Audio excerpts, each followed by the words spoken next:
Most important thing, right, is the way you feel. Like everything you do in your life, you do it for one reason. You do it because it's going to make you feel better. Everything. So I'm going to throw a few questions at you tonight, right? Like, and some might hit you in the heart and you might even get offended. Don't get offended. I'm going into the deeper part of your mind called the subconscious, right? And I'm going to poke things out of there, right? And one of the things, when I heard this from our Nightingale, like he says, like, why do you get up out of bed in the morning? People go through their whole lives and they don't know why they get up out of bed in the morning. They get up in the morning, they go out the door. As a kid, you were happy. As a kid, you were free. As a kid, you didn't care about nobody else. You didn't care if your hair was brushed, your teeth was brushed, you were just free. That's the way you're meant to be. You're meant to be alive, you're meant to live. But what happens through life, through bullying in school, you being the bully, you getting bullied, mortgages, kids, situations, we all get caught up in the head. We all get too busy up here. And what happens, the biggest disease we face in the world right now is a racing brain. People can't stop thinking. And what happens when your brain is racing so much, you're actually drawing in all that energy. You're using your brain the wrong way, and then you get lethargic. You cut yourself off from everything else, and then you get fed up. And that's what happens, and we settle for the norm. We get up in the morning, we forget about it. We get up in the morning, right? We've no one to get out of bed. No one thinks and just go and brush your teeth and, oh my God, I'm going to work now today and fucking listen to him now again at home. You're inside work, I can't wait for lunchtime. It's everyone's fault, it's never your fault, you know that? It's never your fault. Then you can't wait to get home at tea time. Then you're watching a box set. Then you're going up to the toilet, you can't wait to go watching the box set. Then you're on the box set, you're in bed again. And like, it sounds so funny, right? When you look back at it, right? But it's so real. I don't care if you're a multi-millionaire or on the social welfare. That's called the rat race. It doesn't matter. Like, so why are you living like that? I lived like that for many years, unknowns to myself. I was a very positive kid. I was out there up to everything with everybody else, up to no good half the time. But like a normal kid, I was happy, I was free as a kid. Okay? I've no one to blame for my childhood. All I know is I grew up in an area where there's loads of addiction. I went down the addiction route, that was just my route. And all I know, in my early 20s, I was completely destroyed from drinking drugs. I had a hole in my chest. I was down to about 9 stone, 10 stone. And I was lost, but I didn't know I was lost at that age. But when I was 24, 25, I knew I was lost. If you told me in the morning of the 23rd of January 2004, I'd be in a room of Alcoholics Anonymous that night, I said, you're off your game. I never mind breaking my own anonymity, I will never break nobody else's anonymity. But on my darkest day, I didn't know it was going to be my greatest day. You'll be going through the worst time of your life right now, but it could be your breakthrough. When I walked into Ballincollig that night and I heard a fella speaking about the head, I never heard anybody in the pub speaking about the head. Nobody was telling me about the racing brain in the pub. Nobody. But I heard a fella talking about what was going on in the head. I goes, what? I thought there was something wrong with me. My brain was so fast. And if it's your first time hearing stuff like this tonight, you go, whoa. Because you don't have to go down the addiction route to have a racing brain. But when you learn to unpack all this, and I'm going to give you simple tools and techniques tonight that you can go home with, unpack all this and put it into your daily life, your whole life will change. There's people in this room has probably been to 200 or 300 seminars. There's people who do 1 or 2. I don't care if you've been to 300, 1 or 2 is your first one. Listen to what I'm saying tonight, because this stuff will change your life. It will change your life, but the magic word is action. You got to get up and do it. People came in here and they had no bright lights. People came in here, one man 23 stone. Another man came in doing it in a career that he hated. He went to one seminar, never came back again. I met him 6 months ago, he's in another career. This one seminar changed his life. Not because I'm giving the information, I'm just giving out what I've been taught myself. I've been to every corner of the planet learning this stuff. When I was going all over the world, I didn't realize I was even learning this stuff. I went for different reasons. But I ended up in seminars all over the world. I ended up with people like Bob Proctor, John Assabat, like all these people, Brian Tracy, speaking about all this stuff, about goals and dreams, and I was saying, whoa, I didn't understand it for a while. But when you put this stuff into your life, magic does happen. And when you leave here tonight, put this stuff in, put the tools and techniques to work, get up in the morning, have a spring in your step, and say, do you know what, I am going to have a good day. Because you know, if you don't tell yourself you're going to have a good day, your negative thinking will tell you you're going to have a bad day. Nobody gets up in the morning and says, you know what, I'm going to be fucking demented today. I'm fucking demented. You don't come say that, but give it 2 or 3 hours and you'll come in the back door. Do you know, sometimes at 1 o'clock where you can't wait to get to bed because your brain is too fast again. The only time you're unhappy is when your brain is going 100 miles an hour. There's a few times in your day that you feel ecstatic. Your kid scores a goal in the last second. Your kid gets a promotion. know the love you see for your kid and you feel that love. You might say, I don't love myself. That's not true. Because the love you're giving someone else, that love is coming from you. You can love a kid, but you can't love yourself. 90% of the population don't love themselves. What a stat. You should love yourself. Why should you not? That's not egotistical. Because your natural state is love. Hear what I'm going to say next. The only thing that's stopping you from being happy is gaps in between the stream of your thoughts. You've got to learn how to create them. When you were a kid, you were free. When you were a kid, you didn't worry about tomorrow, worry about yesterday. You were just in the present moment. And what happens through life, when the brain gets a bit fast, when the brain starts getting a bit clogged, what happens, it clouds over you. So when you identify with thoughts and identify with emotions, that's the problem. A thought comes, you believe you are the thought. Let me show you how the ego works. You're driving down Patrick Street. You see a shop that you were in last week. Could be Brown Thomas, could be Penny's, could be anything. Your head will play a story with that. You see a fella on the other side of the street that you might have had a good memory with. Your head will play a story about that. You get up to McCarthy Street. Every time you see something, your head's playing a story with it. Did you ever notice that? Just like like I was driving up Family a while ago, and I saw someone that I had a memory of back in school, and your head's constantly playing stories and other things. This is a trap. This is a trick. Your ego is always getting you away from the present moment. Your ego is always telling you that the next moment is going to be more important than this moment. It's a trap. When you learn, right, to come into the present moment, when you learn to enjoy the present moment, what happens, bit by bit, your ego is going to actually go away. But what you don't fight the ego. And for anyone who doesn't know what the ego is that, do you ever know that noise in the head, that rabbit in the head? When human beings first came into civilization, many, many years ago, if they had a problem back then, they think about the problem once and they deal with it tomorrow. But if you get a problem today, your kid's getting expelled out of school tomorrow. There's 5 of you getting a promotion next week, but there's 10 going for it. Your head, will I get it, will I get it? Someone sends you a nasty text message. No matter what the situation is, we can't stop overthinking about it. This is a sickness that has grown over thousands and thousands of years. This is not who you are, the ego. And you know, some people are very confident, but inside they're falling apart. I heard something the other day about Germans. There was a guy going back and speaking about different nationalities, and he goes, the German, they're very out there, like, you know, and they can come across very ignorant. But inside, he said, a lot of Germans hate themselves. I'm not picking on Germany, I'm just giving an example of some societies, right? But some people are very confident, they're very out there, but inside they're crumbling.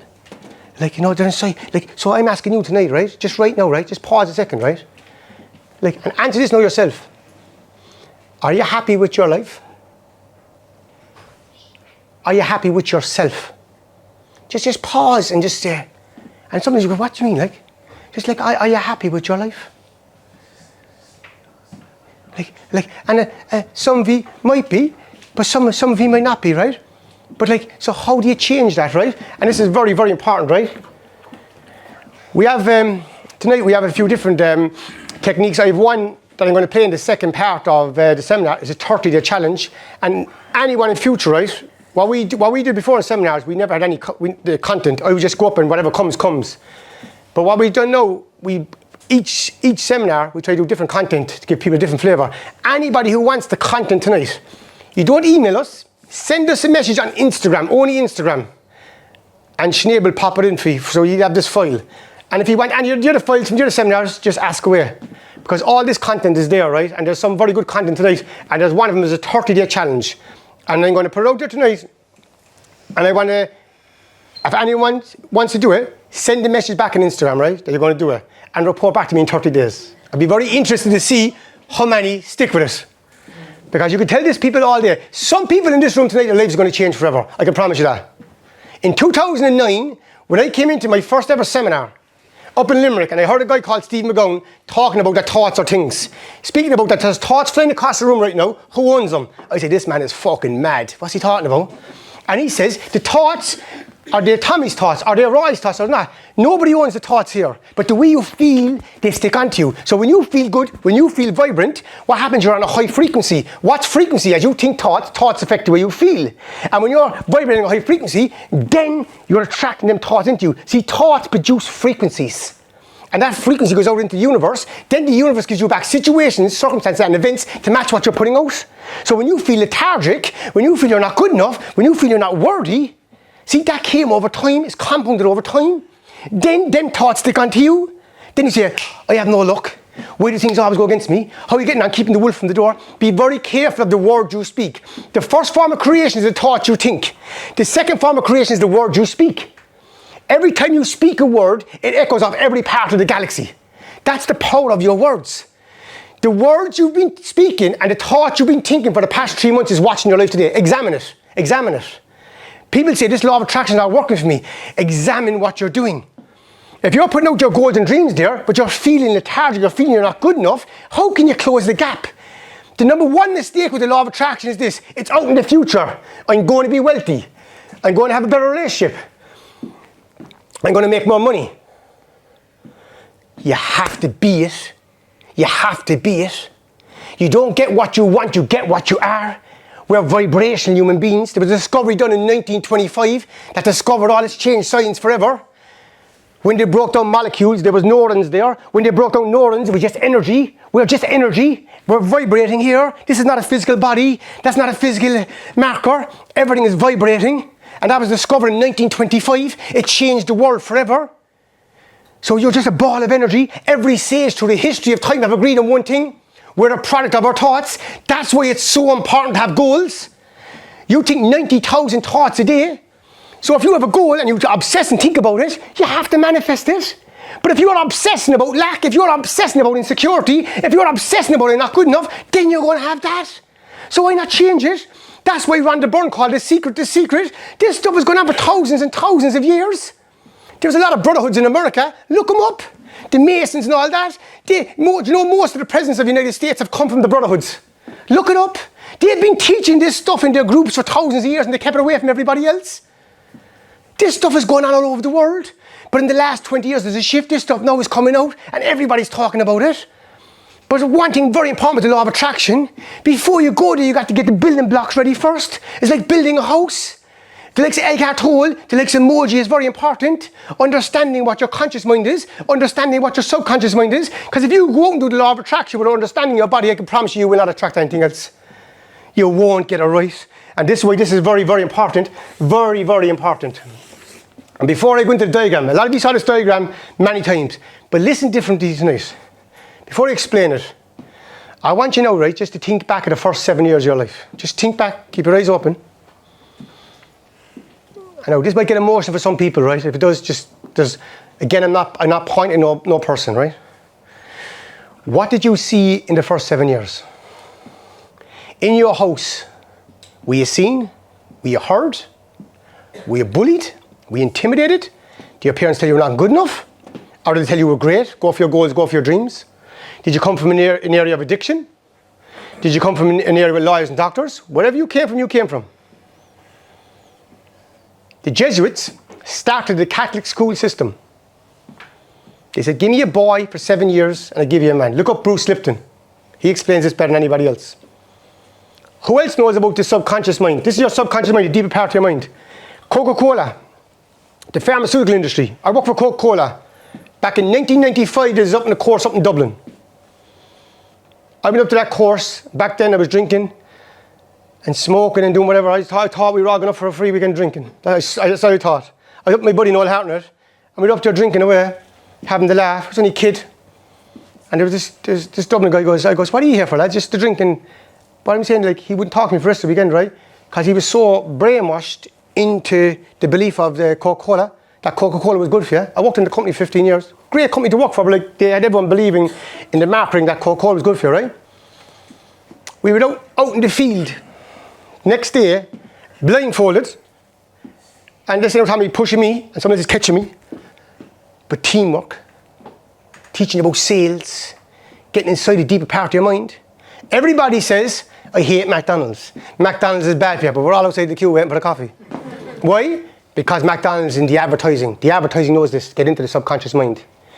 The pharmaceutical industry, flu season, flu season, flu season. I was there a while ago and Dr. Mabook sent me a message for the fucking vaccine. What I'm trying to say, right, they know to get into the subconscious mind. So what happens, right? This is very important now.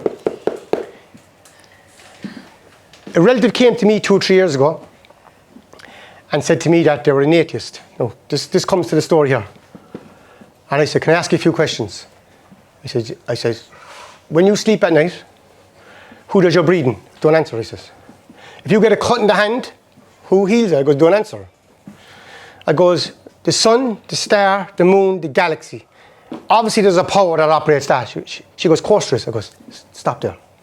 That power that operates the whole universe, you can call it whatever you want, God, Muhammad, someone who passed away, a higher power, doesn't matter. It's an energy that operates the world.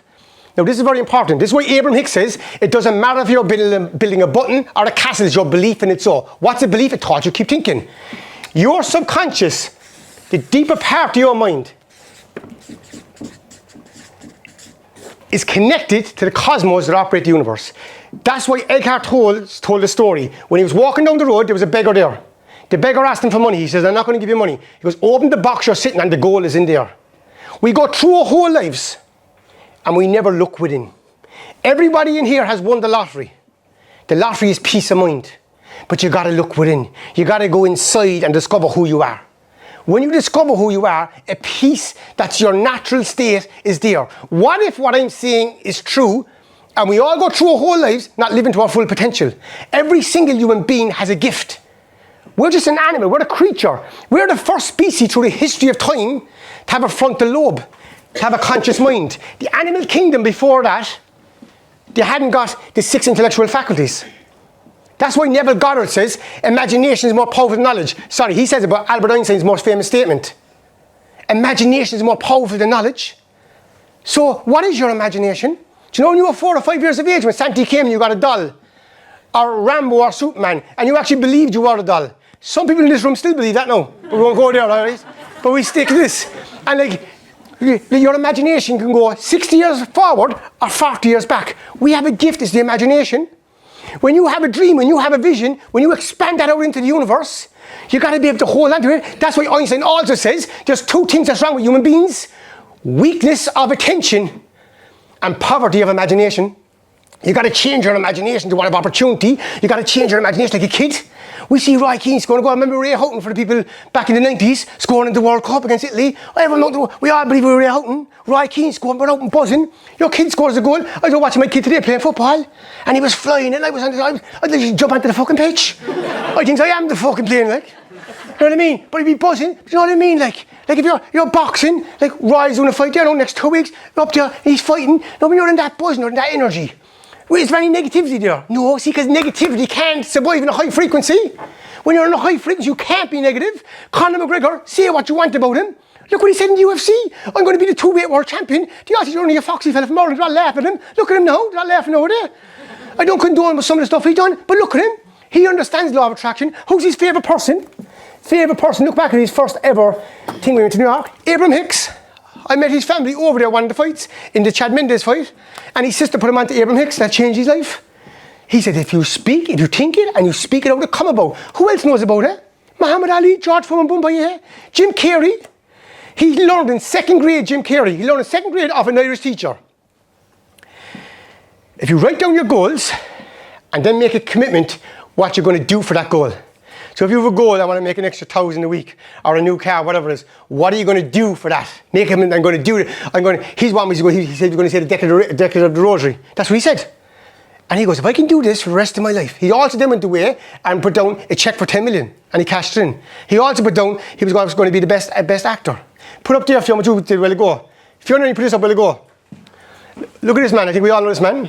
So 10 goals in his life. Look at this, that was written in 1992. Become a father. Find and keep the woman for me. Who's that woman? Anyone know? Keep my relationship with God. Chase my best self. Be an egotistical, utilitarian. Take more risks. Look at this one, lads. Stay close to my mum and family. See, simple goals. Win an Oscar for best actor. Okay? Look back and enjoy the view. Just keep living. So these guys are writing these back in 1992. Like a lot of you know my story. When I started doing seminars, it's actually next month, 4 years, hello my friend started. When I started doing seminars, after a few months, the lads asked me, would I talk about my goals? And I actually have them in the WhatsApp there. And I said, no, I'm not going to come and speak about my goals. That's a bit egotistical. And I was, go on, come and speak about them.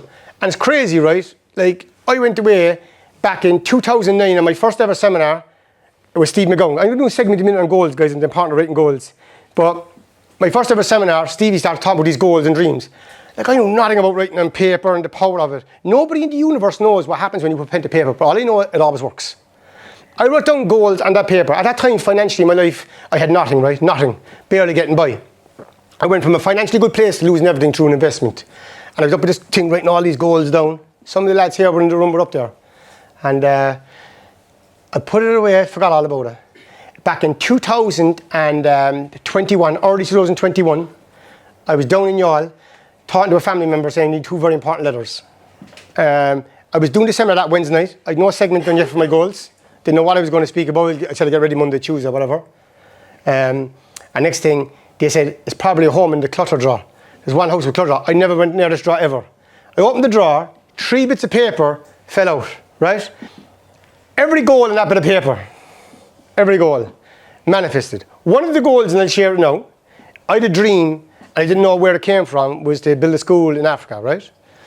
And I heard of Glenn's friend, that lady who helped Glenn write the book. He said that was when Bob Geldof, remember that song? No, the show that was recently, what's the name of the show that was out recently? It's We Are the World is the song, but there was a show out, they got all the best singers in the world together, Michael Jackson and Lionel Richie and them all. Forget the name anyway, right? But Bob Geldof did a big thing for Africa. So obviously back then there was ads on the TV. It stuck in my head, because I never knew until a few months ago where it came from. I put a pen to paper. I had no money now to pay for this thing. 2009. Fast forward to 2021, when I did the goals up here, the school was just finished a few weeks before that. How that manifested in all these years later, I have no idea. But what I'm trying to say to you, this stuff works, right? I'm going to play something here now, right? That's absolutely crazy, right? I was going to do this later on, but listen by here now. Usual stuff. But watch this now, right? This guy came to a seminar. A lot of you know his voice now, right? Came to a seminar, came to a retreat, put these goals down on paper when no one knew it. Sent me this picture, right? He'd probably kill me if he do it now anyway, but anyway, it's grand. Yeah, sent me a picture, right, of himself, his missus, and his baby, right? Listen to this. That was the main goal, Paul, by start my own family, and the second one was own my own house, and our house is being built, so I'll own my own house by the end of December, or between December and March, so unfucking real, by all wrote down in Anum Cree. What a fucking life. But he's that. But I asked him permission to say that, so there's no bother there. But another guy there, right, John O'Connor, right, came to retreat. But how I met John O'Connor, just look at the synchronicity here now, right? Okay? I'm going completely off topic now, but that's okay, right? But I was down, and I was, my car, I was going to a meeting with Roy when I went to Ballincollig, right? I just broke around into Roy. You break safe once on the ground. Anyway, I'm only joking. Went to a meeting anyway, right? And it was lashing raining. I had a car, right, an Audi, right? I had it years. Everyone knew me had a new car, but I loved this car. It was like my baby, right? Got it washed every week. I fucking loved it.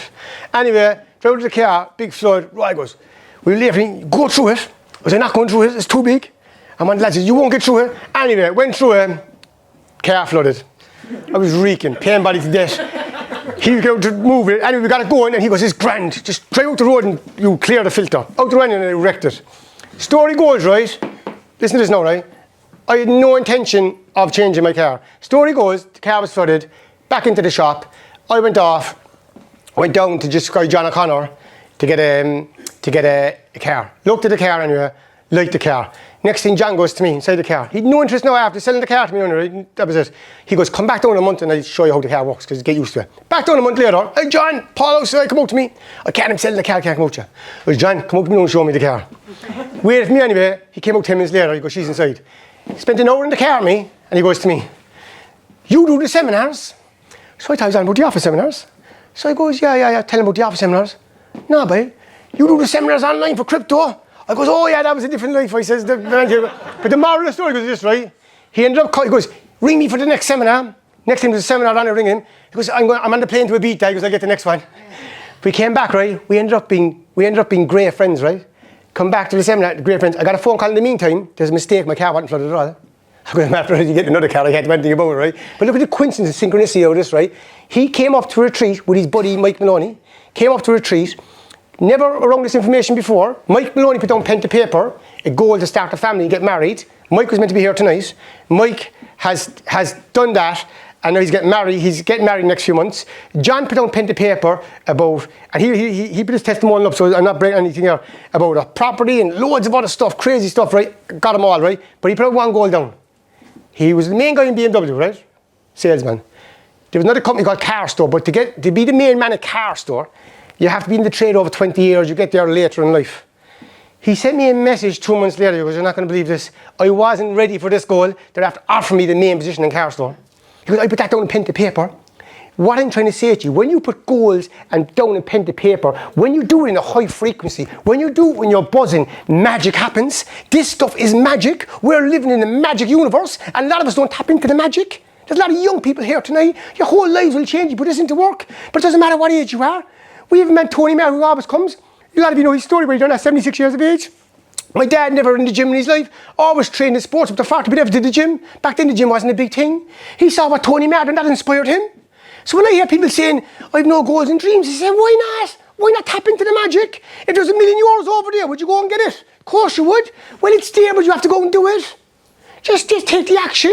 And I went to it a few weeks ago there, and we all got on the bus, went up to Annam-Cree, and he went up to Crow Patrick with all of us there, and all the kids watching that happen, and all the nephews and the grandkids, the buzz and the energy. That's what life's about. Life's about surrounding yourself with these amazing memories.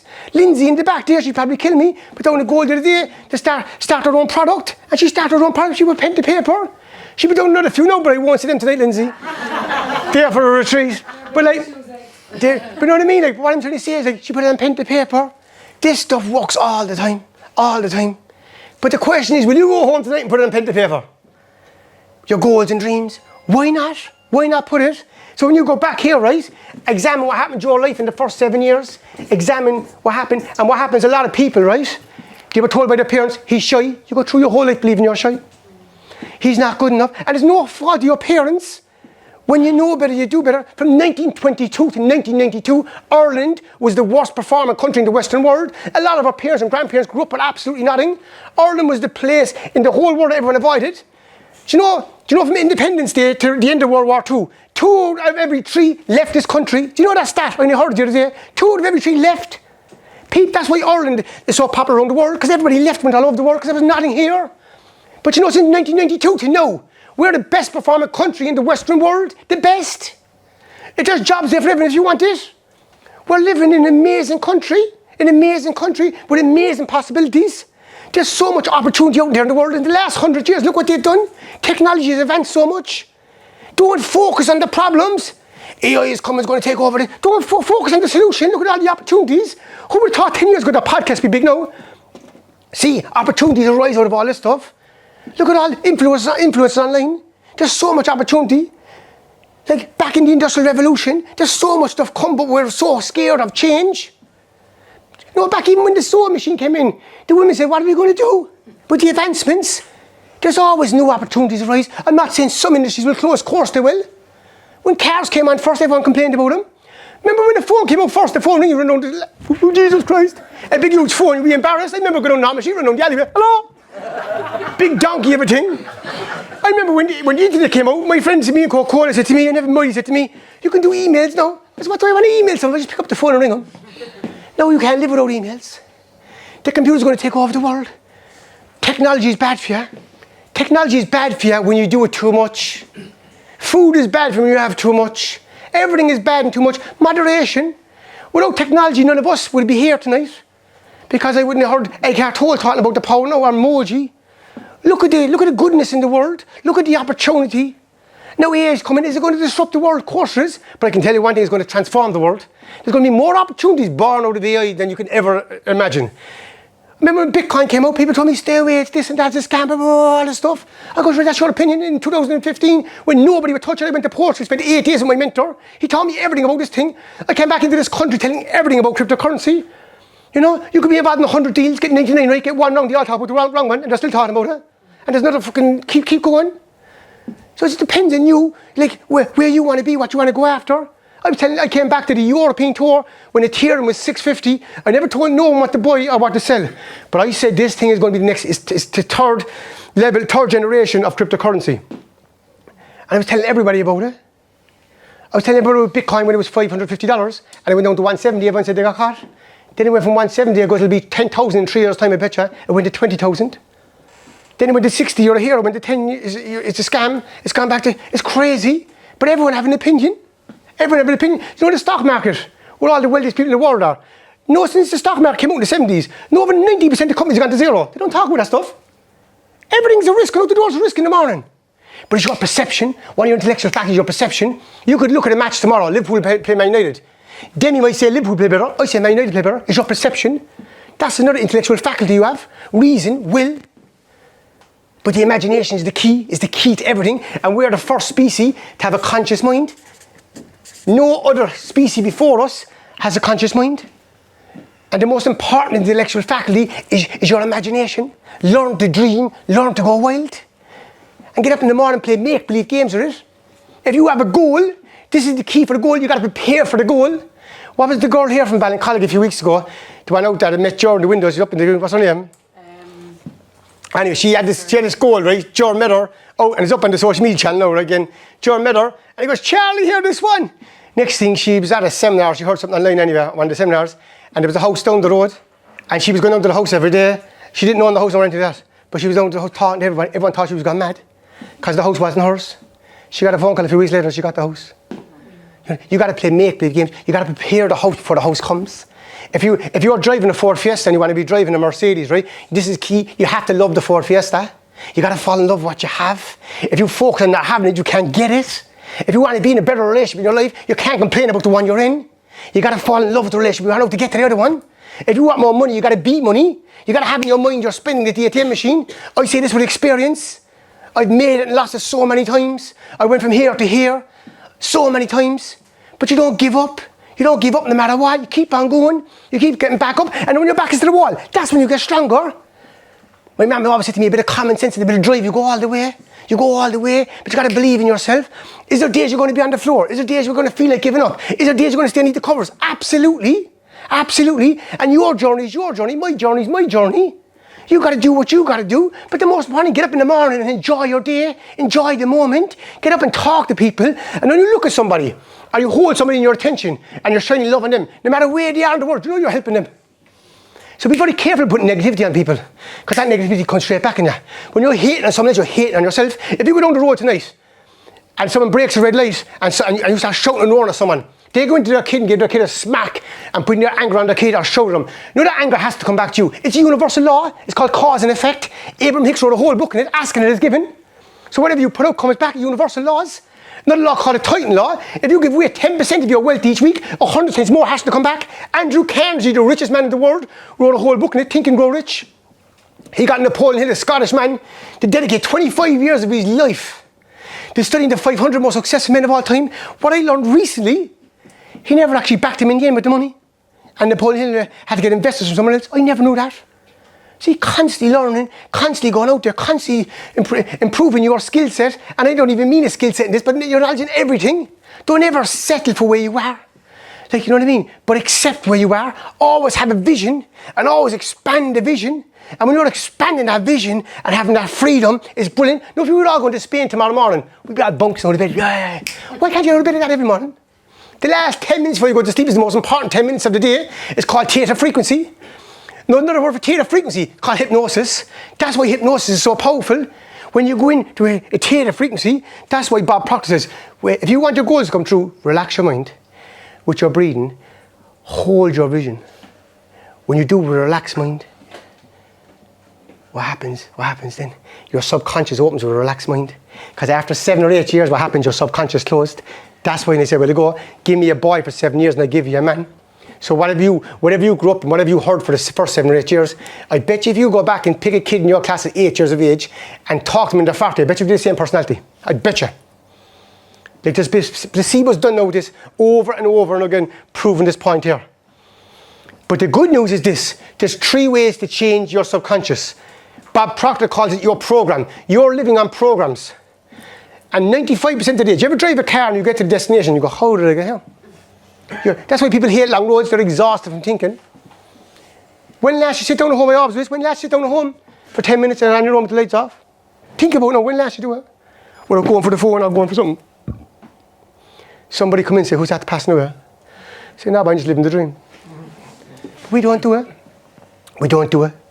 It's crazy. We can't sit in our own skin. We're not comfortable in our own skin.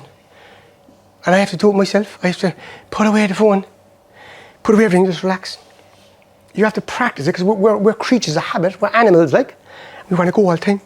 Like, we've only settled in the last 5,000 years. We're hunter-gatherers, like. In the last 5,000 years we settled. We're always on the move, always on the go. So it's in our DNA to be on the go. But the goal is very, very important. But the key is don't be attached to the goal, don't be attached to the outcome. It's just the journey of the goal. And when you get that goal, you get another goal. What happens, people are, I want this and I'll be happy then. I want the money, I'll be happy then. I want the relationship, I'll be happy then. I want the car, I'll be happy then. You won't be happy. And I say that with experience. I came into recovery with money. Do you know what I say it? Because within a year and a half, I lost every single penny, 25 years of age. Up to that time in my life, I always thought money was a success. I was taught as a kid, if you have money, you're a success. I had money going into recovery and I was demented. A year and a half later, I was out with my son. I came across the power of now. And I was practicing all the stuff that I got told to teach. I had nothing.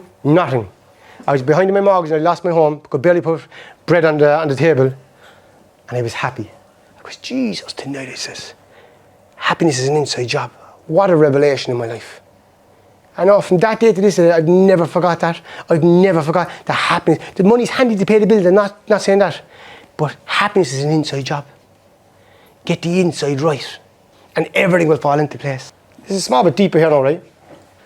You are not your body, you are not your name, and you are not your thoughts. There's no separate, every single person, your name is actually I am. It's your name. So that's one of the affirmations when you do law of attraction. I am healthy. I am happy. I am abundant. They won't tell you what the I am is because it doesn't sell money. The I am is your true nature. So if you just say the words I am to myself, watch this now, lad. I am. Watch what kangaroo gets. I am. I am. I am. I am. Do that for 1 minute and watch do you feel. It's so powerful. Just get used to the gaps. Know when someone's speaking to you, be aware of the gaps in between the words. Do you know when you're speaking, be aware of the gaps in between the words? When you go into a room, be aware of the space instead of the objects. You go into someone's house, Jesus, that's lovely. Where'd you get that? Don't know if you want down the cold, get out. But you know, if you're going right, say, I don't care about your objects, I'm looking for the space. She'll throw you out. But what I'm saying, right, when you're aware of the space, right, when you're aware of the space, you're connected to yourself. It's called space consciousness. When you're aware of the objects, the thoughts in your head, you're not present. And most people, this is what's going on all the time. It's like going into a cinema and the screen. You're caught up in the movie, the thoughts of the movie. Stand back, you know. I'm going to do the most powerful technique now. This is my favourite technique, right? Of all time. If you wanted to learn this technique before, you have to go to the East. You'd probably spend 12 years with someone like Ramana Maharaji, all these people. They're famous. They're the two most famous people in India in the last 100 years. But for years and years, right?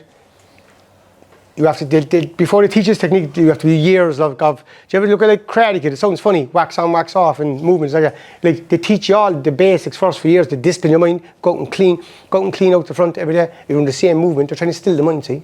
Do one thing at a time all day. It's called a joy being. How do martial arts start? Movement is the joy in the moment. Look at tennis, two people playing tennis, and the whole world is like, it's because two people are in the present moment. Mike Tyson was in the ring, everyone's like, Conor McGregor against Khabib. When you're in the moment, it's called a joy being. But you don't need to do any of that. You can go home and put away the cutlery and pay attention to what you're doing. You'll actually feel the isness in what you're doing. You're present. When you're speaking, pay attention to the words you're saying. You're present. Every single person is a channeler. Look at Abraham Hicks. She's probably, when it comes to law of attraction, one of the most sought after people in the world. She channels in. The blocks of thought come and she channels in. No, the truth of it is, no, if you trust yourself, the blocks come. When the noise in the head stops, it's like your intuition is an intellectual faculty, the truth will come out. And we all have that inside us. There's no other person different to any other person in this room. We all are special in our own gifts. But this is all inside of us. But this is the technique, okay? I touched on it a while ago, but this is it. Like, ask yourself now, right? Where are you with this technique? Now, if you've seen it, heard it loads of times, but you'll get this when you're meant to get it, okay? Some people, right, have come to one seminar and they got this straight away and they changed their lives on one night. Some people are coming 2 or 3 years and they're still getting the hang of it. That's okay, you get it when you're meant to get it. But get this technique and your life changes right now. And this is what every sage teaches, and this is the most important technique. This is a thought. And let's say the analogy now is a job promotion. You've been told there's 5 of you going for a job promotion, 1 of you going to get it next Friday. That's the thought. There's a thinker of a thought. I hope I get it. What am I going to do? I'm better than them, they're better than me. Oh, I'm not going to get it. But your head is all over the place, right? No. Stand back, right? Observe the thinker. Most people are living here. When you observe the thinker, the thought, the illusion stops. See, you're not your thoughts. It's an illusion. They call it Maya in the West, in the East, I mean. So when you observe the thinker, it's like building a spiritual muscle. What happens? The noise in your head stops. This happened to me in 2005, September, October, when I read the poem. I didn't understand what was taking place. All I knew, up to that time in my life, I thought peace and happiness was in a substance. Take a substance, go back to a party, and maybe come home a week later. I thought that was peace. And then when I wasn't on a substance, I thought that was the only way for happiness, as in like, that's what I knew, and I loved being out of my head, and that was an addiction, like. But when I got sober, there was no drink or substance in my system, and I was left with my emotions. I was left with Paul, and I was lost. I was saying, what am I doing? I had a racing brain, 3,000 miles an hour, and my confidence was gone, my head was down, I lost the ability to have conversations with friends and loved ones. I thought people were talking about me. My head was in such a bad place. Then I picked up this book and it changed my whole life. It didn't change me, but it saved my life. But this was the technique, and I didn't understand it at the start. And again, it could be a job promotion today. It could be getting fired over a job next week. It could be your kid getting bullied. It could be anything at all, someone bullying you. But what I'm saying is that the thoughts are here, but we're up in the thinker and we can't stop thinking. And this is the biggest sickness we face in the world right now. People's heads are like this all the time. It wasn't like that thousands of years ago. It wasn't like that. It's after creeping in over thousands of years. It's called your ego. Some people call it false sense of self. It's an illusion. It's not who you are. You are not your thoughts. And when you learn to be the observer of your thoughts, what happens, as Moji says, is like how you know you're in the well, it's like a fragrance, like a perfume coming off, yeah? What happens, you get this sense of calmness, you get this sense of peace, and you're just looking at the world with different lenses, you're looking at the world with different, then thoughts will still come. This is where I made a mistake for years. You don't have to make it. I thought I was blocking my thoughts. My thoughts were so fast by the time I observed the next time, fucking thoughts gone again. There was a guy, Noel there, Rob's uncle. I gave him the book a week after me. He taught me the book. I'd been on Farnley Hill every single night for hours. I wouldn't even go home. I can't observe it. And I was all over the place. But I knew that there was something in this book that was going to change my life. I didn't understand the book, but I knew it. But you know what? I had that desire for peace. And you wouldn't be here tonight if you hadn't got that desire to improve your life. And you know what? Always stay humble. You're always improving. Don't ever think you have all this thing done. It's another ego. I'm more spiritual than you. That's another trap. So be careful of the traps you fall into. Like, always be humble. Always be looking to learn. Always be yourself. You're not better than nobody. Nobody's better than you. You know what I mean? I remember one of my goals, I forgot to put it up, one of my goals in 2009 when I did that was to be able to go into a room with business people and have confidence. I know confidence in front of people with suits and shirts. I thought they were better than me. You know? And from that day to this day, I have been in many rooms with people like that. And I sat down, I haven't gone to college. There's nothing wrong with college, I'm not going to college. I just didn't go to college. But I was able to sit down with these people and have a bit of common sense. Common sense is better than anything. They'd be sending me emails there where you better understand the words they're sending me. I sit down in the meeting and you could just sit down and I know I'm the same as them. They're not better than me. I'm not better than them. I had to do deals and negotiations. And I said, you know what? I did a good job there today. But I built myself up, but I put pen to paper, and I was able to do these things. I was able to travel all over the world, sit in these meetings. But that was such a fantasy to me back then. It was a fantasy. I was involved in something years before, and we did well, and then it went wrong. And the thought of me doing all this, my biggest resentment was Ireland. I hated Ireland. I hated the people in it for what happened to me. I couldn't forgive them. Couldn't leave it go. I was like, I'm going to do this abroad. I'm going to build this thing abroad. I don't even need them. And I did it. I put pen to paper and I went. People said, how are you going to build out the world? I said, I don't know. It's in my imagination, I'm going to do it. And that's the way it was. But said, you don't know no one? I said, I don't care. There was a girl in Thailand, York, she showed a bit of interest. I flew over to her. Another guy in Bangladesh, I flew over to him, 2 people. Put up pictures here, Facebook, doing all this stuff. But before I know it, there was thousands of people inside the room. But like what I'm saying is this stuff works. The imagination works. You gotta be able to believe in the impossible to make the impossible possible. Have big dreams, have scary dreams. I always tell the thing about the jam jar. What happens, there was a jam jar, a load of flies in the jam jar, and they were blocked in for 3 days. They kept on trying to get out. After 3 days they opened it. They never tried to get out. They were trapped. They believed they couldn't get there. It's your belief system. If your thoughts are thinking, like if you look at your 5 friends, right? Your personality is within that. So if you want to go on and expand that vision, you got to expand your vision greater in your community. Greater, you got to have big goals and big dreams. Have scary ones. If there's a dartboard there, you know that's how you're going to hit it. And don't care what anybody thinks. And get into that frequency, get into that high positive, get into that feeling of freshness and go for it. I spent too long in my life worried about what people thought about me in the 4-mile radius. Knocking in grow on the fan, right? If somebody over in Vietnam said, you're some dickhead, I wouldn't give a shit.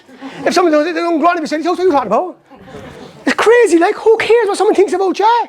Be worried what you think about yourself. I better start the PowerPoint. If you haven't put all the work in ready, then you kick aside. No, I've probably done some of these already, but have a look anyway. All right, these are a few good nuggets here for you, right? 3 magic steps to produce reality. We spoke with this one already. First one is imagination. Second one is faith. And number 3, putting both together is action. And we went over that already. Action is the magic word, right? But you have to have the imagination. Like I only heard it there a while ago, I was coming to the car listening to Bob Proctor. And then I was listening to Eckhart Tolle. People said for years, Eckhart Tolle don't talk about law of attraction. And he's come out in the last few months and said so much about law of attraction. But the reason that these sages don't talk about law of attraction is because it's a trap. I said, well, go first, you got the fundamentals, right? Understand the conscious mind, understand the subconscious mind. This is a brilliant technique to take away for today, right? Everyone know, right? Just be aware. Don't close your eyes. Just be aware of your heart. Just your awareness of your heart, right? Now keep your awareness on your heart. Now, put your awareness just sitting on the seat. Just your awareness, you're sitting on the seat. What are you thinking about now? Sitting on the seat. You just created a gap in between the stream of your thoughts. So anytime you can think of it, leave your awareness in your body. Just be aware of your awareness in your body. And when your awareness in your body, what happens at the start, you get 1 second, thought will come in again. You're gone. Then you get 2 seconds. Then you get 5 seconds. Then with practice, what happens? You'll stay for 2 or 3 minutes. And the way you feel will be amazing. Then thought will come back in again. And over time, thoughts will come like there's nobody at home. See, thoughts will come and go, but they don't control your life anymore. A thought not believed in, will I get a car space in town? You don't care. It's okay. A thought believed in can create wars, and it's create many wars. You might have a thought, will I go to the shop after? Will I go to the cinema? It doesn't bother you. Have a thought, someone down the road spoke about you. What do you mean? The kids got bullied in school. What do you mean? See? But the more, when you give your attention on a thought and give your focus, you're creating more energy. Create more energy. Then that turns into a big problem. Do you ever start with the pebble in the shoe turns into the monster? So again, little tools, be careful. But one of the tools is be aware of your inner energy field.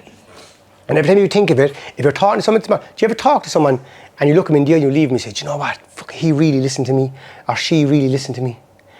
But do you ever talk to someone like this, they're like, hello. Fucking, and you leave him and say, fucking, I'm not talking to him anymore. Fucking didn't even fucking listen to me. All he wants to do is talk about himself. You know? So when you're talking to someone else, they're talking to you, be aware of your energy field. Just be aware of your energy field. And they're talking to you, just look at them, give them your focus.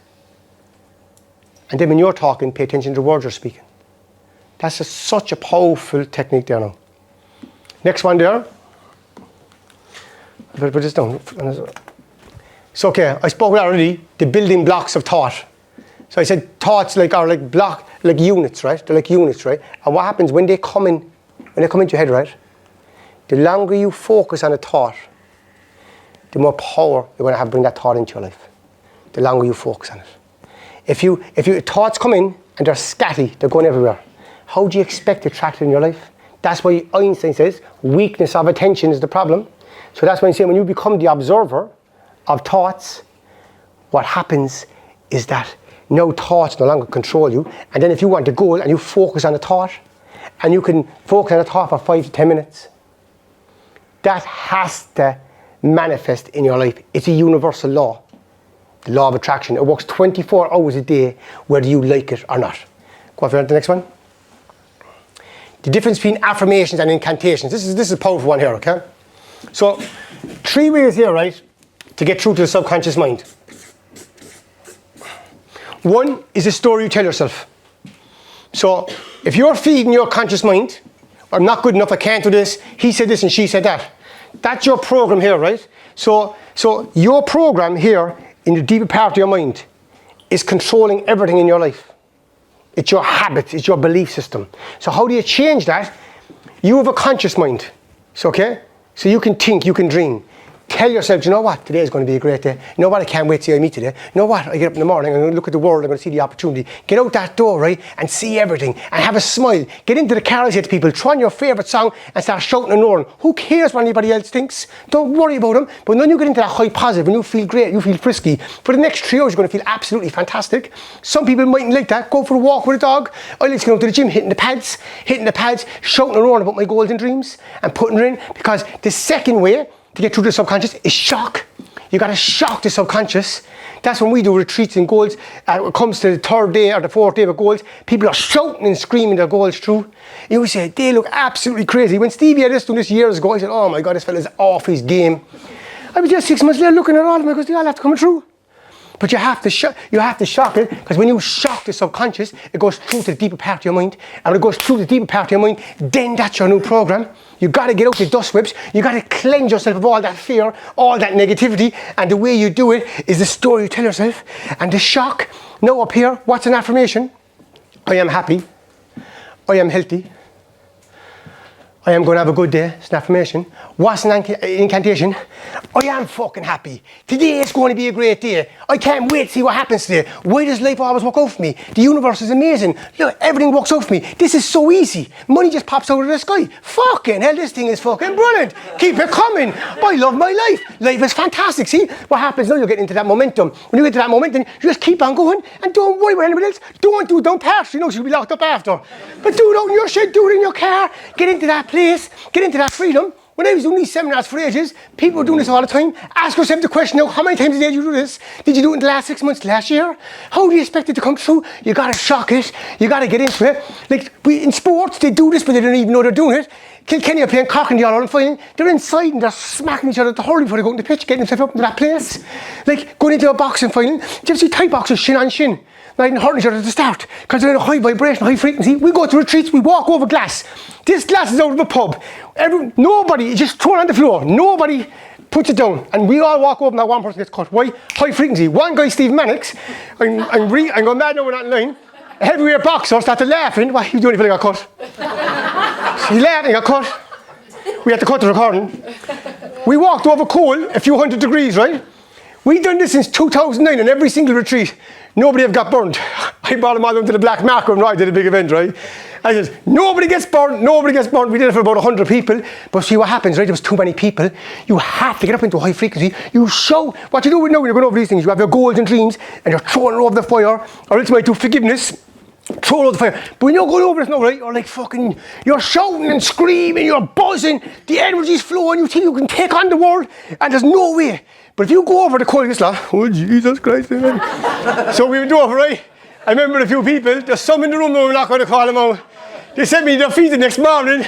I go, you're on the low frequency, but you're very sick. You said we wouldn't be cut, there's blisters all over the place. And that's a true story. The only time ever someone got burnt.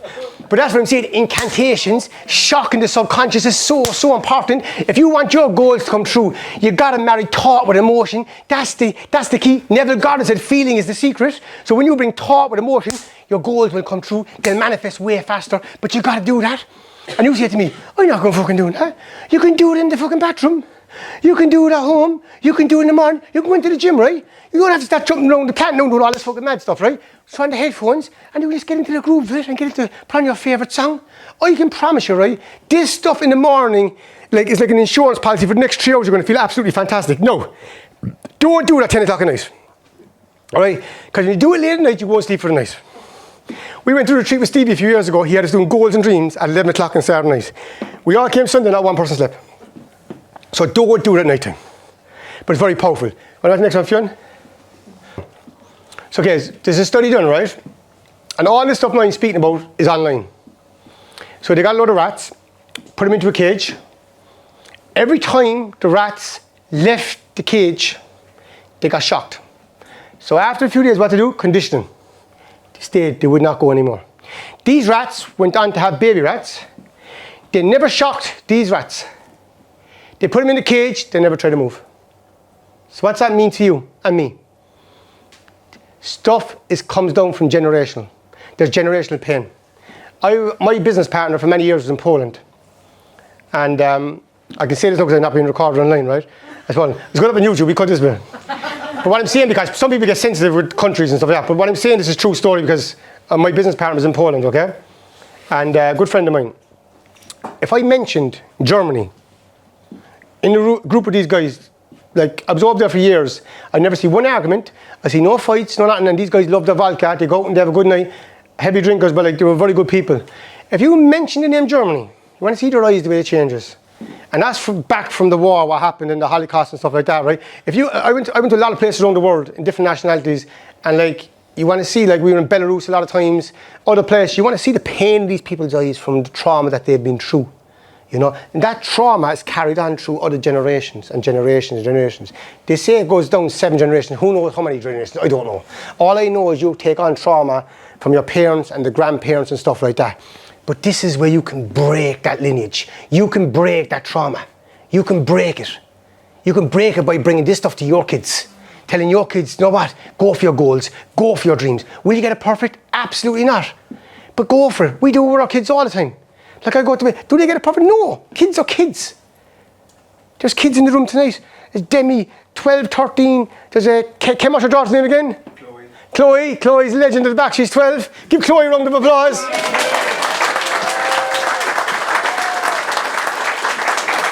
But like, think about, right, how all this started. 12 years of age in a seminar. I remember there a few months ago we did a seminar. There was about 7 or 8, 12 or 13 year olds here. Isn't it amazing? Isn't it amazing? Getting at this young. Look at the life they're going to have. We used to be meditating before. At the start, the kids would say, what are they doing? Laughing at us and joking. Now they see they're just doing the meditating thing. And it's grand, you know what I mean? I remember I'd be up around Mackenzie's, so that she kills me, because all our friends start following me on Snapchat. Get them off Snapchat, you should be following my friends. And they'd be following, they'd be all slagging out, saying hello my friend and all this stuff, messing about it. But you know what? Isn't it a good thing to be messing about? You know what I mean? Isn't it a good thing to be talking about? They were all laughing about it before. Now, just starting to come to seminars. They're starting to watch online. A few of my friends said they'd never ever come in the room, but they know what goes on inside there though. You know what I mean? You know? And we'd be slagging them saying, go away, you're coming to the cult. They'd be saying, you're up in Charlie's cult up there, go away. There'd be people sending me screenshots and all saying what they're saying about me, I'd be laughing. You know what? Who cares, you know? Who cares? You know what I mean? Don't be worried. But like, this is what it's all about. Start spreading it out to the kids. Start bringing the stuff home. I know you bring it home gentle. You don't bring it home thrust down their face. You bring it home gentle. Like what were you doing the other night? I was doing the prayers and I was talking to Mackenzie and I just threw it in the night. I goes, give me 3 things you're grateful for now. She goes, 3 things. And I goes, all right. Give me 3 goals. And she gave me a goal. I goes, give me a short-term goal. And she said something. I goes, okay. And she said something about a certain situation. I goes, know what you do now if you want that to manifest. And this is very powerful now, guys. I goes, I want you to know the bit of paper tomorrow. I want you to draw and talk about everything about the goal you said to me, but you talk in present tense, and that goal has to be in your life right now. And she goes, okay, but how? And I explain it. I goes, the way law of attraction works, you have to be it. So whatever it is, you got to be it. And then she goes, but she said there's a particular thing. I goes, no, keep the name over. Just write out the characteristics of everything you said to me here, put it in. And I said, I promise you do that for 30 days. I promise you that will manifest in your life. I've seen this thousands and thousands of times happen. I don't know what happens when you write. I still don't. Our 4th day in the retreat is all about goals and dreams. If you go into my office there, on the back of my office there, I was with a fella here a few months ago and he said to me, he achieved great things in his life. He goes, Paul, no, they struggle with. They know goals and stuff. He goes, fucking stuff is for I won't say what he said. That stuff is for women. Excuse the women in the room. I didn't give his name so I can't get in trouble. But anyway, I'll give it to you after. But he was asked for where, and I opened my cupboard there, and all the retreats, all the vision boards came out on the ground. He goes, you really do it so as well? I goes, of course I do it. I goes, no, nearly 99% of my goals, we say, have all come true because I've written down. I said, I still do it. Stevie McGunn came up to the staff of the Job House and gave me 2 cards, 2 goals, and he was there. And I've written them down. I still carry gold cards in my wallet. There's a few here in the room. Like, put down stuff on the gold cards in their wallet and they have to manifest in. People get married and crazy stuff. So go home tonight, get out the gold cards. There's actually gold cards here somewhere. Nicola might get them from thereafter in the office somewhere. Take them home with you, but write them in present tense.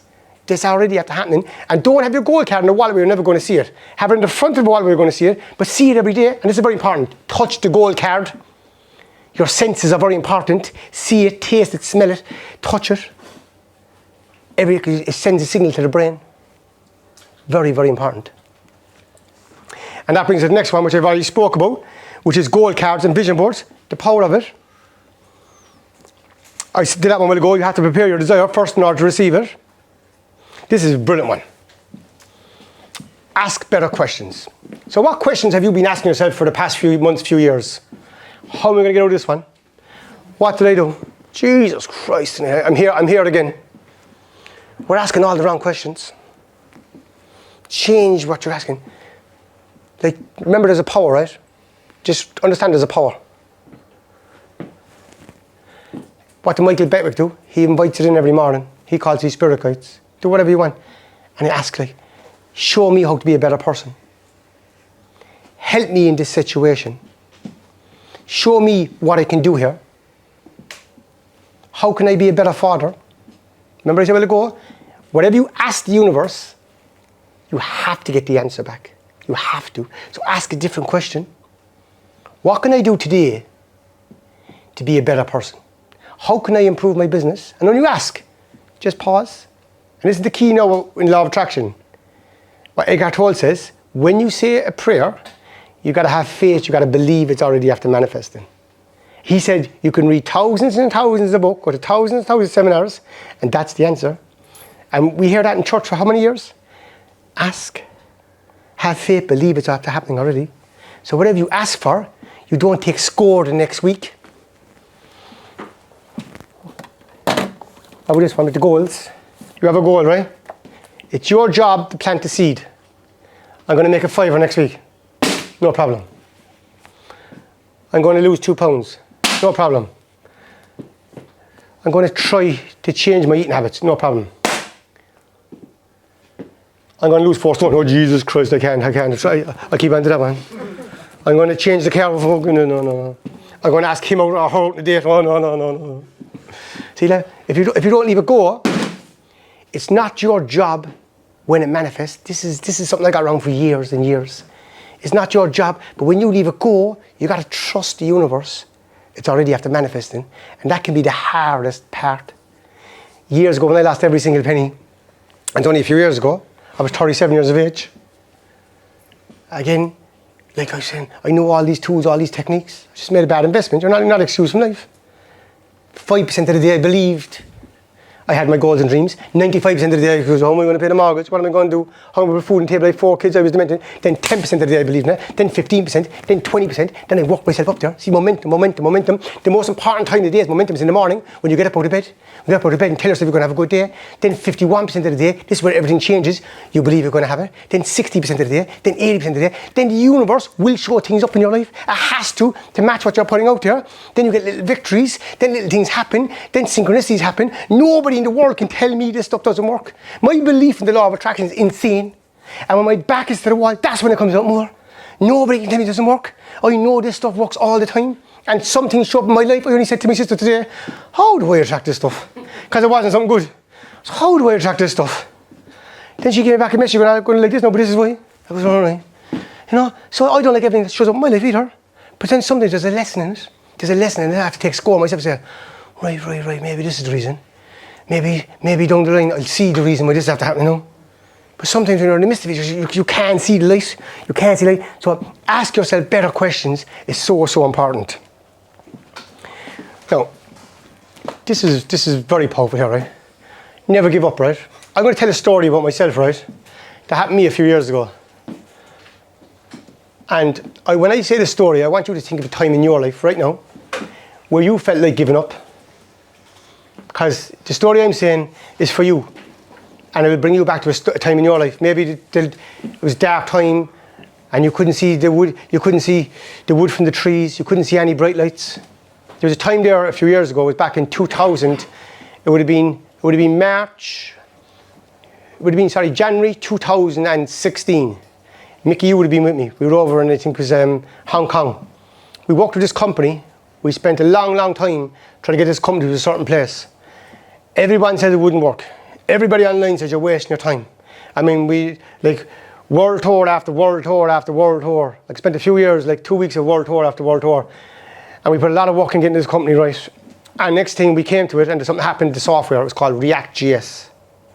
And basically what happened is that the software went all over the place and it threw the whole network all over the place, and people lost confidence in the company. So I was there. The owner of the company, he was the type of person that would try to control what you say.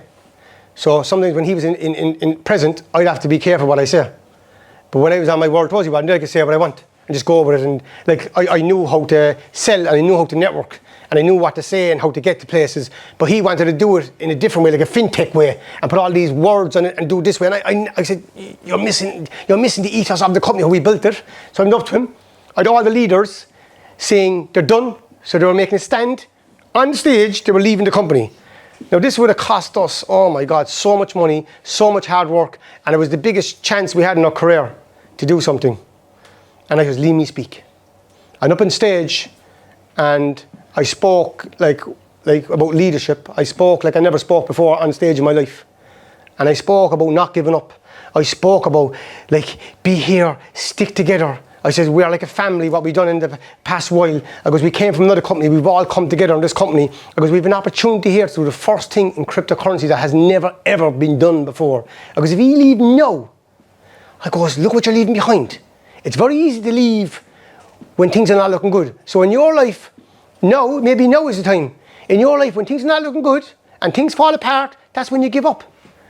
Like, the most people in this world who've made it and made a success, just before they made a success, they nearly give up. And a lot of people give up before it's there. Because many times in the last year I felt like giving up for different reasons and different things going on in my life. Many times. But you know what? Sometimes I take score and I say, you know what shall we do? Go back to gratitude. Gratitude is one of the greatest things in the world. I'm grateful for my eyes so I can see. I'm grateful for my mouth so I can eat. I'm grateful for the amazing people in my life. I'm grateful to have a roof over my head. I'm grateful to have clean water. The attitude of gratitude. And I goes, you know what? Things will be better tomorrow. Tomorrow's a new day. Just get to bed tonight, no bad, and just don't make no decisions. So like things happen. Sometimes you never know what's going to happen in 24 hours. You never know what can go wrong. But that day, that speech, one of the most defining speeches in my life.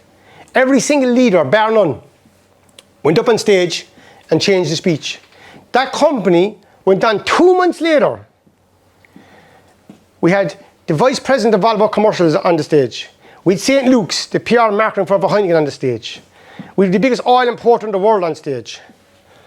We had the mobile payment company Carter Worldwide on stage. They're behind every single mobile payment in the world. And 2 months earlier, that was all nearly gone. Remember this? We did an event over in Zurich. All my family was there, a black tie event. Everything was brilliant in the company. Imagine, 2 months, everything was brilliant. Everyone loved everything. We got the software right. Everyone changed their mindset. I'm going on stage that night, after all we've done for the company, up to 5 minutes beforehand I had to fight with the owner. He goes, none of the people from all the countries all over the world are going to represent us today. But I'm telling you now, Michael, they're going up on stage because they built this company. Again, fighting all the way for the owners to get up on stage. That night we went up on stage, I got every single owner all over the world, from Brazil, from Nigeria, from Spain, from Cyprus. We got them all up on stage and got them all to say a few minutes, right? And I remember we come to the end of it then, I was there with Mickey and we had to get someone to speak for Ireland. So I goes to Mickey, you're speaking for Ireland? He goes, what? I goes, yeah, come on. So anyway, we were up on stage. Imagine how 2 months earlier, people nearly give everyone, we were all brilliant that night. Everyone said we were brilliant that night, but 2 months earlier, they were all gone. Think of the mindset, right? And next thing, we just gone up on stage and they were like, I was the global ambassador for the company, so they were saying a few nice things about me anyway, whatever. And they were about to call me on stage. I goes to Mickey, look around. Everyone was in black ties now, all family there. What a buzz, like. He goes, what am I looking at? I goes, it's not bad for two junkies knocking in, come on. And we ran up on stage. But like, think of it like, if I gave up that night in January, that was one of the best nights of my life. Up in Zurich that night. My business partner on the night didn't even show up for the main event. Right? Crazy, right? He was up in the room, he was locked. Right? He was on too much vodka. That's another story, another seminar. But like what I'm saying is, right, 2 months earlier, right, the whole company was falling apart. That company, we went down to that company to do sales of $500 million, that company, in sales, a few years ago, right? From everyone giving up. So what I'm saying, I'm just saying that you never know what's going to happen tomorrow. Don't give up on yourself. Don't give up on your loved ones. Life will be life. Life will throw things at you. I always thought when I got involved in this information that I was immune from problems. It's not the problems, it's your reaction to the problems. There's a thing called your pain body. What is your pain body? Since the day you were born, every single negative emotion that you didn't accept since the day you were born and from all the previous incarnations, it's on your body. It's like a negative energy field. So, example, someone sends you a nasty text with anger, that red mist, that's your pain body. That's all your anger. That's all your situations. Most people in the world don't understand this. The only way you can dissolve your past is in the present moment. Going back to talk to someone about your past is okay, but don't go back talking every single night. Because you keep on talking every night about it, you're emotionalising the past, you're putting emotion into the wrong stuff, you're putting your energy into the wrong stories. So how do you dissolve your pain body? By bringing awareness to it. So next someone triggers you, you lose the head. That's grand, play a game, you're 1-0 down. If you want to understand this thing inside, go into YouTube, Eckhart Tolle pain body, right? Then someone says something to you, you lose the head. Then after a while, someone says something to you, you catch it. When you bring your awareness to the pain body, you can't lose the head. This has saved me so many arguments over the years, you've no idea. Some people have a very reactive pain body. Some people don't want no trouble. Oh, I don't know trouble. Still pain body. It's just negative emotion. No, home you're sitting down and you're making a cup of tea for the sake of a cup of tea. That's pain body. No, when you get agitated for anything at all, that's pain body. It's your negative emotions. And all you got to do is start being aware of it and you dissolve it. And after a while, it's like you've been in a meeting and you get triggered. Sometimes you lose it. They won't even know you're getting triggered. You're taming the pain body. Every time, now listen to this, every time you bring awareness to the pain body, you dissolved some of your past. That's when people go to retreats, they come back after 4 days and they feel about 20 stone lighter, even though they're up about 10 stone over the food. because Austin keeps on feeding you. But like, you feel way lighter and freer. Do you know, like, you come back after retreat and like, you just feel so freer. Fast forward 6 months, I bet you most people are back to the way they were before the retreat. Because you go back to the old frequency. See, people think they're just meant to get it right straight away. It's not like that. It's not like that. This thing takes work. So it's like this. It's like a journey called life. You come around this information first, right? You come around the first, and you're here, right? Let's say you're on a lower frequency, right? And next thing what happens then, you're buzzing. You're up here. Oh, geez, I'm never going to have a bad day again. This stuff is amazing. Telling everyone how good it is. Next thing what happens, a thing called life. Boom, you're back down here again. Next thing you go back up here. You're not as far as the last time. You go back fucking here. It's getting worse. Next thing bit by bit. It's like that. But after a while, if you look back, like who's ever at these seminars the last 4 years, look back to 4 years ago to where you are now. I bet you're a million miles away from that. But I bet you within that 4 years, sometimes you thought you were worse than you came in the door. It's called life. It's called life. I thought yesterday would have been news. I was down under. I was fucking going to space, I said at one stage. But you know what? I just knew I'd get a good sleep into me, I said I'd be grand tomorrow. It's just called life. Situations, especially when you get a news that you don't expect. Oh, I know what? If you don't catch it, it's like Abraham Hicks is like pushing a car off a cliff. If you catch the car, it'll start you for a great chance. But if you catch it at the bottom hill, you're gone. It's like a thought as well. If you don't catch a thought, it'll roll over you. Then loads of more thoughts will come and roll over you. It's crazy stuff, but simple tools. Like there's nothing here hard. Another amazing technique. Go for a walk tomorrow. Pay attention to every step you take. When you pay attention to every step you take, you can't think. You're in the moment. Breathe into your nose, out through your nose. You're bringing more nitric oxide. You can't think and be aware you're breathing at the same time. Every single technique I'm giving here now is creating gaps in between the stream of your thoughts. Every technique. I was going to retreat since 2009, and my friends were asking me for years, why do I keep going? It's very hard to explain what happens on a retreat until you go. It's very hard. I'm not selling retreats, just so you know, like I don't make a penny from retreats, I don't even charge for retreats. You pay the money directly to Austin, you know, so there'll actually be one announced next month. There's going to be one in January, it's booked in all in Austin's place. The only issue is there's 30 spaces, so they'll be gone in the first hour or two. So I'm not going to do a second one. I'm just going to do one. But like what I'm saying is that like if you get the opportunity to go to one, you go to one. They'll change your life. Like my only regret over the years is I didn't go to more retreats. The amount of people that go to retreat on the first night they want to go home is unbelievable. I always say to them, just stay, because this will go into your DNA. It will settle down, and by tomorrow you'll be fine. The last 2 days of a retreat, you'll feel the same peace you had as a 5-year-old kid. And the last day, you'll have it for the whole day and night. And it's hard, like, to say, how can you hold on to that peace all day and night? It's unbelievable. You leave that retreat, you'll have friends for life. My first ever retreat was 2009. I met Austin. Austin, in a goal a few years ago, wrote down that he was going to, I think Roy, you were at that retreat, he was going to build Adam Cree. Look at Adam Cree now. He did Adam Cree. If anybody knew anything about building, he did it with any engineer, any drawings. That's crazy, like. And we all saw the building. He put that in pen to paper only a few years ago. He went up to that in an auction. He did a certain figure he was told he wouldn't get it, he was wasting his time. And through synchronicity, through coincidence, he got it anyway. It's a long story, but he got it. Put pen to paper. It's crazy. It's crazy. Remember, like Tommy won't mind me saying here, we were up there and he was worried about his brother John Paul, who's in the room tonight. And he put down pen to paper that he wanted his brother John Paul up in Austin's place. And at that time, like it didn't look like it was going to happen. A few months later, John Paul right up in Austin's place, saved his life. Put pen to paper. I can just give you thousands and thousands of stories. Not one person in the world knows how it works, just so you know. How this galaxy is, how the energy works. No one knows. All we know is that we're a part of it. The deeper part of your mind is a part of this energy. And you can tap into it with these universal laws. These laws govern us.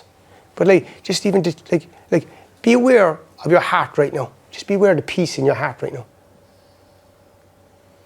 A few times a day, just stop. Practice that. I can't emphasize this one enough. Just practice with this, lad. And get a stopwatch if you can and see can you do it for 5 seconds.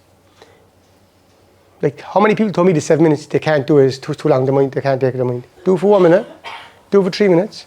But when you practice it, you'll get a minute, you get 2 minutes, you get 5 minutes, you get 10 minutes, and then your whole body is just relaxing and it's calming down. Because if you don't do it, bit by bit over time, you're going to go off track. Your mind's going to go crazy again. And then you'll go too far and, oh geez, I need another seminar. My head's gone, I need a reset. You know what I mean? You don't need a seminar. You don't need a seminar. You don't need a retreat. They're a bonus going and they'll change your life, but you can do it without it, I'm trying to say. You know, you can do it without it. Now guys, I'm going to show you something here. I think this is absolutely brilliant. This is a 30-day challenge, right? I said at the start, right? I want you to look at this now carefully, right? I'll read it out to you, right? But I swear, I think this is absolutely brilliant, right? So what I want you to do now, right? Obviously, not take out a piece of paper now, but at home after, right? Write down every thought that is holding you back from reaching your future goals and where you are today.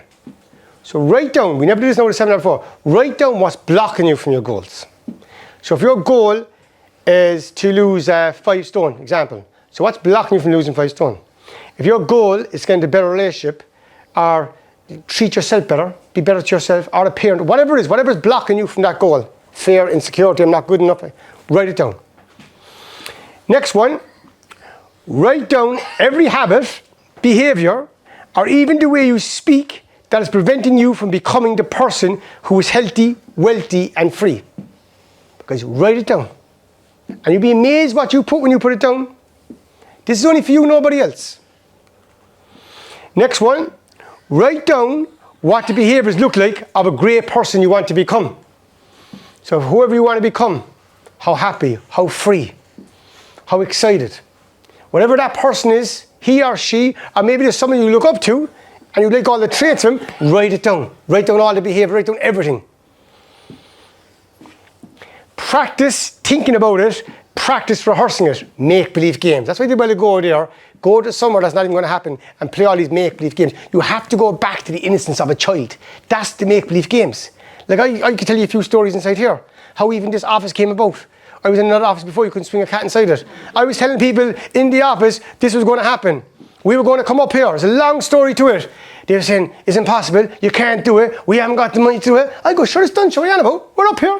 My mum and dad are here. I wanted an office where my mum and dad can come every single Friday and we put away the phones and we have lunch.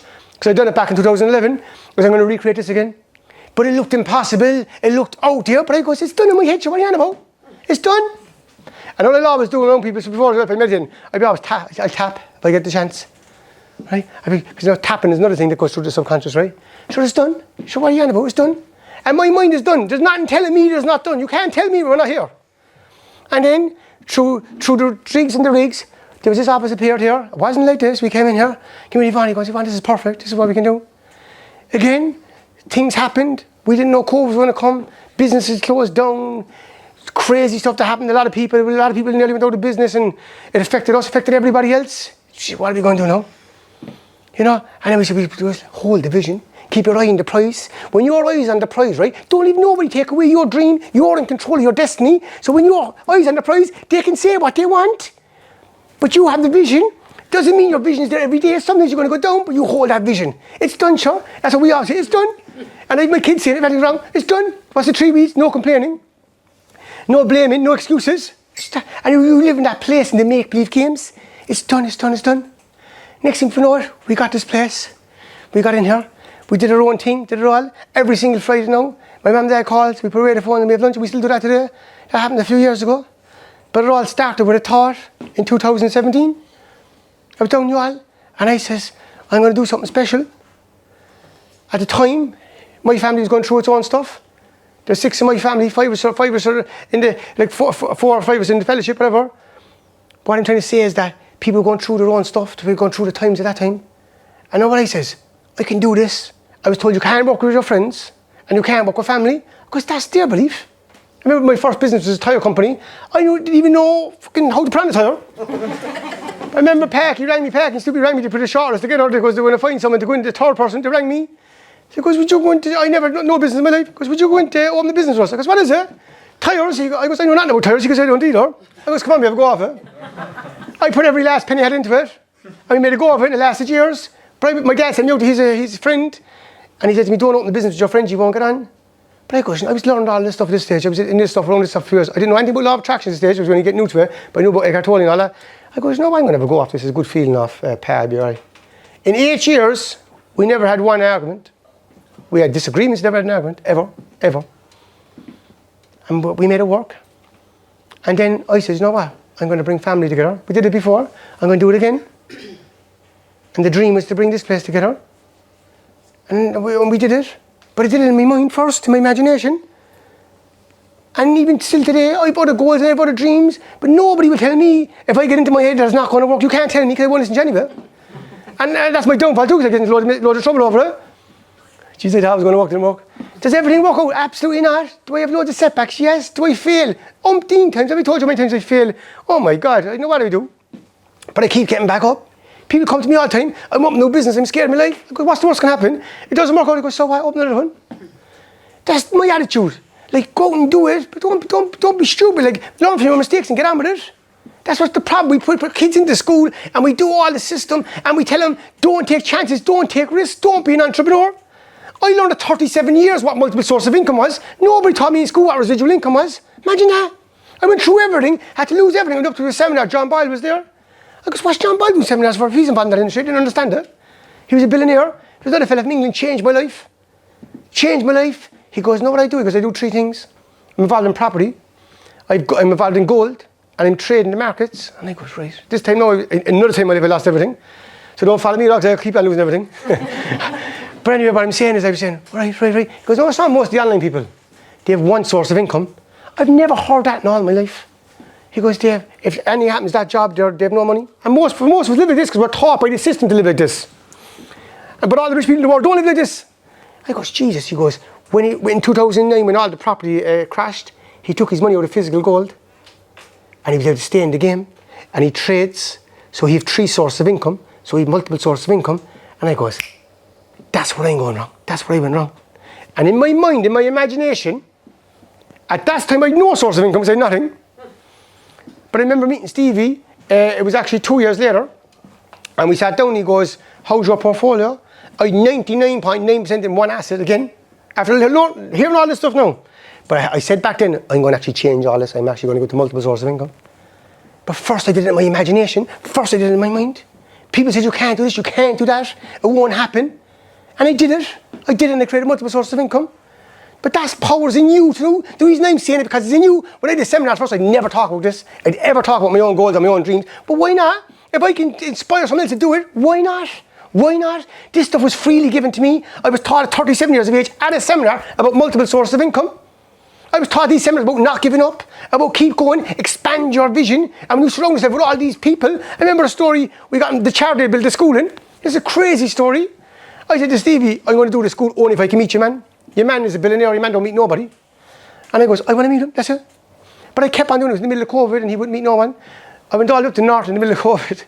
Sat down in your man's office, your man pulled up in a van, jumped into the office, he don't meet no one. He sat down to meet this, he was pissed off like, he goes, what's this about? He looked at me, Stevie looked at me, I goes, I just wanted to meet you. He goes, what?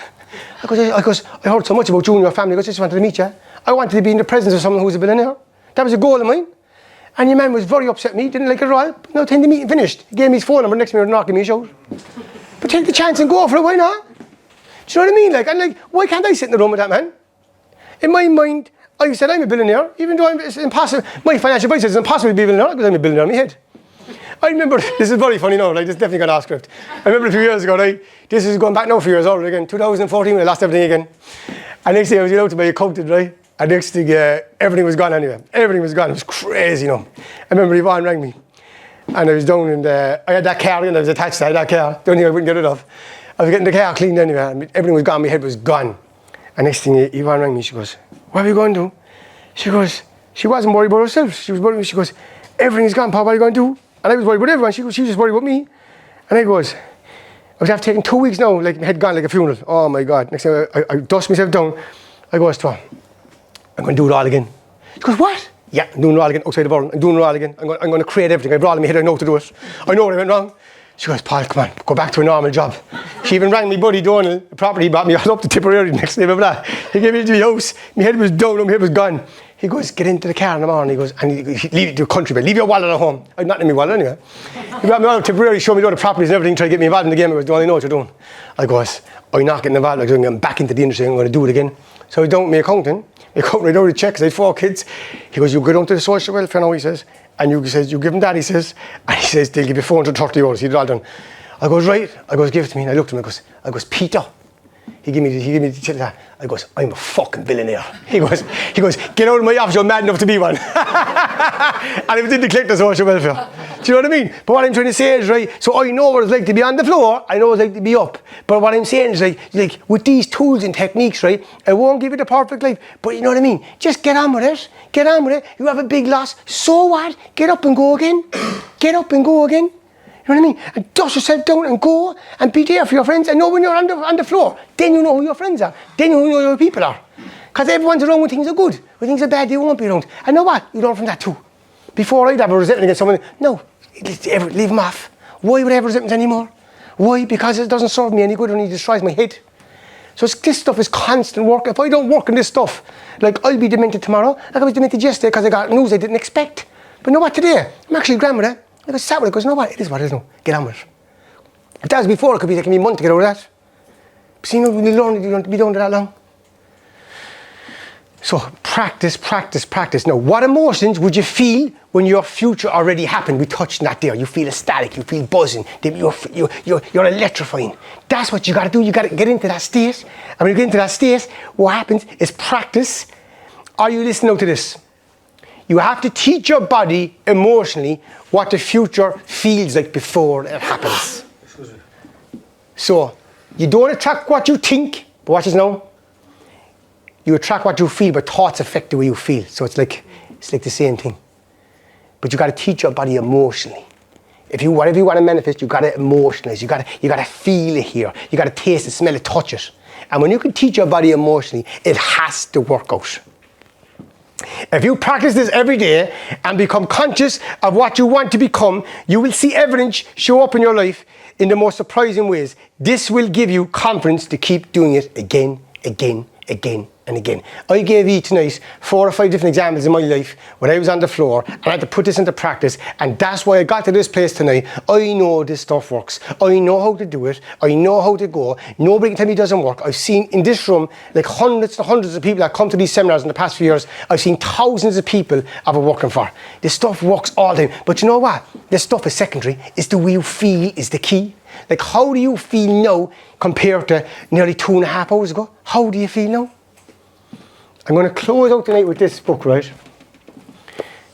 That's a 30-day challenge, and anyone who wants it again, send a message Instagram and Sinead will pop it in to you, right? This is another one, right? It's a 28-day challenge, right? It's The Magic by Rhonda Byrne, right?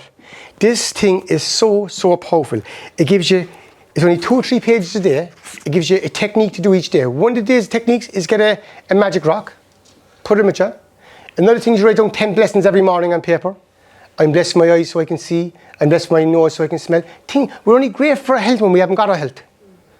I'm blessed my legs so I can walk. I'm blessed to have a roof over my head. I'm blessed to have an amazing partner. Whatever it is you write down. And do it with somebody else. I've done it with my partner, Breffney. And we've done this for 28 days. And what we do now as well, like once or twice a week, we pick out a day. And once we pick a day, we'll send each other 10 blessings. And then we'll do 3 magnificent outcomes. So you do 3 magnificent outcomes that already, so like say we saw something in your life, you're saying a magnificent outcome that's after working out perfect already. And we send them to each other. And then you've the attitude of gratitude. This book is all about gratitude. Gratitude, gratitude, gratitude. It's so powerful. One of the opening statements here, if I can find it.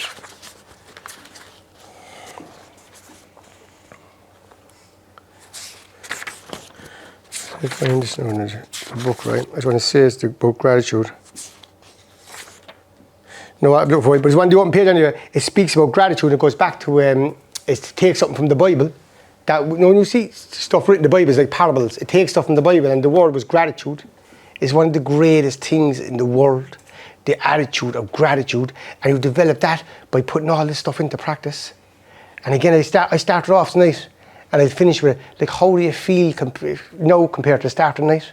Especially the new people who come for the first time. You can listen to this stuff online, and it's fantastic. But when you're in the room, when you're in the energy, it's completely different. Completely different. Surround yourself with this information. Like my seminars, someone else's seminars, it doesn't matter. Go to whoever seminars. Stevie, my mentor's doing something there on the 25th, 26th of October. He's also doing a retreat, he told me the other day, on the end of January. He's doing his next retreat. So there's other people doing stuff around the place. Go to it. Get up tomorrow morning, listen to Bob Proctor, Louise Hay, Abraham Hicks, whoever you want to listen to. Listen to someone who resonates with you. All our stuff is online. It's on Hello My Friend PMC, whatever you want. The stuff is very, very powerful. Very powerful. But you got to put it into practice. If you don't put it into practice, it's not going to work in your life. So get up in the morning, make it simple, make it easy. And we have tonight as well, guys, like I keep on forgetting every seminar. We don't charge, as you know, for anything up here, right? But we support penny dinners a lot. Tommy there, there's a lot of stuff there. Penny dinners. Catherine Toomey's been very good to us, very good to a lot of us. We've been involved in a lot of stuff for her as well, and she's amazing for the community. She probably does more for this community than anybody else. She's like the Mother Teresa Cock, really. So we just say give a small bit back. So again, there's no pressure on nobody, and we'll do it at the end. There's a donation box around. Nobody's going to see what you put into it. Be discreet. If you want to leave a donation, leave a donation. If you don't, you don't. If you want to do Revolut, let us know. You can do Revolut. And all the money, every penny, and we actually post it. We give it into Catherine Toomey. Okay? And before I finish up tonight, guys, right? Again, guys, these seminars, like I'm going to do these seminars without everyone behind me doing them, you know. So a big thanks to my family and all that who puts all these together, you know what I mean? And especially my sister Yvonne there, she puts a lot of work in getting the Hello My Friend and all the content behind it, getting it ready. And without her, to be honest, in the last year or two, I wouldn't be doing this. And that's the truth. I would give up loads of times. That's the truth. That's why sometimes when you're giving up, to have people around you to say, keep on going, keep on pushing. You know what I mean? I have 1,000 reasons to not do this, but there's not one good enough to stop. And you can be the same in your life, you know, like, keep pushing through. If you're doing good stuff for people, karma has to come back to you and doing it, you know. Like turning up here all the time, doing all the stuff on social media. A lot of work, guys. A lot of work, you know, a lot of work to keep it going. It's starting as one thing and the buzz of it. Like, it's nearly 4 years next month, you know. And how many times I thought about really stopping this, and not just saying that, like, and people around me would know that. because of commitments, because of my kids, because of training, because of work and stuff like that. But you know what? To this day, we keep on pushing on. We're still here, you know what I mean? We're still doing our best. And that's it, you know what I mean? And that goes back to yourselves as well, guys. Thanks for all the support from everyone for the last few years, like, you know, bringing us to this moment, you know what I mean? Because without a lot of people in this room, I can name them all now, but I don't have to, you know who you are. Like, of the encouragement, the texts, because, guys, I'm only human as well. Like, if you cut me, I bleed like anybody else, you know what I mean? And the same as everyone else. I sometimes be demented myself. Sometimes I can't practice these tools because my head is gone as well. Because it's life. Life comes at us and unexpected things come up. Things pop up in your personal life, in your business life, whatever.